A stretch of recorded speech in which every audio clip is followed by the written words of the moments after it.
Hey, good morning, South Park.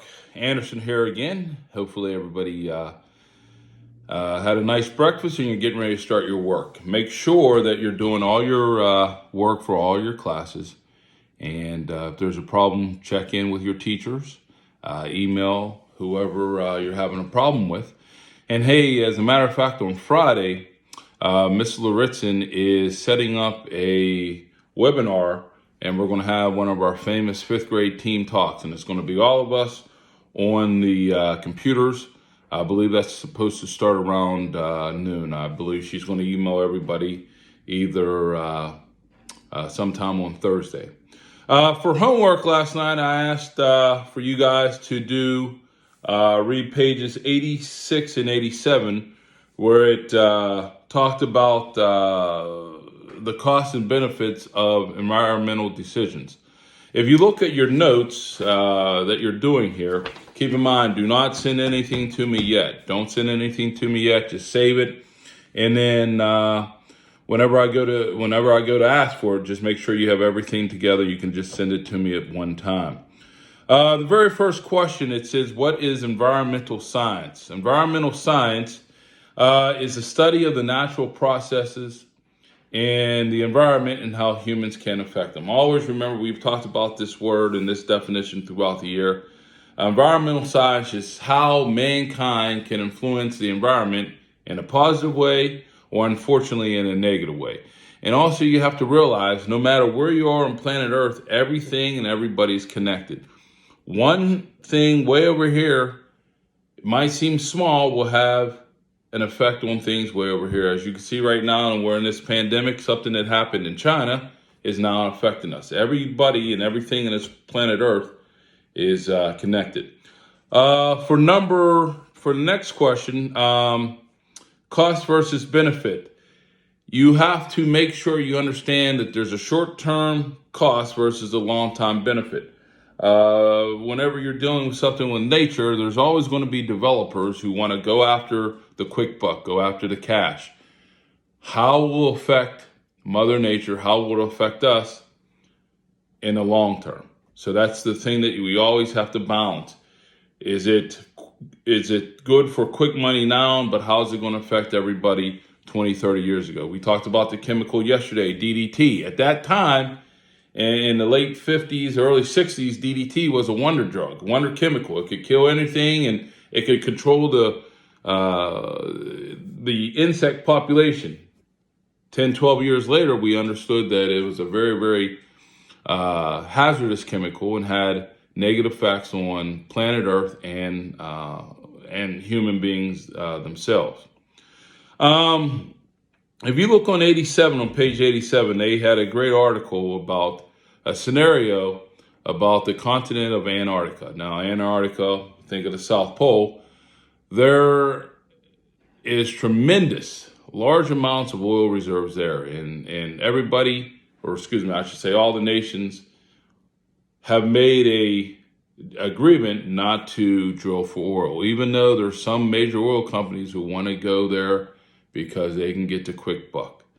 And this is a perfect example of we have to balance the quick dollar versus the long time cost of drilling oil for Antarctica. There could be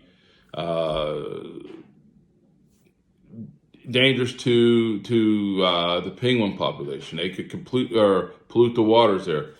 Is it worth it? And this is a perfect opposite or perfect situation.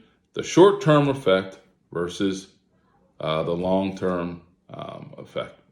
Now, for homework, here's what I want you to do. Now, listen to me. Do not email, do not send me anything. All I want you to do is on a Google Doc, Google Doc, save all your homework.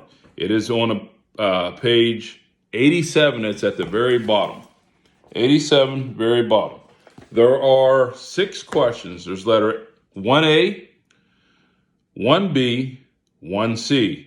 1A, what are the 3 main types of environmental issues? That answer will be found on page 83 and 84. You'll find that, just to give you a little hint, little heads up.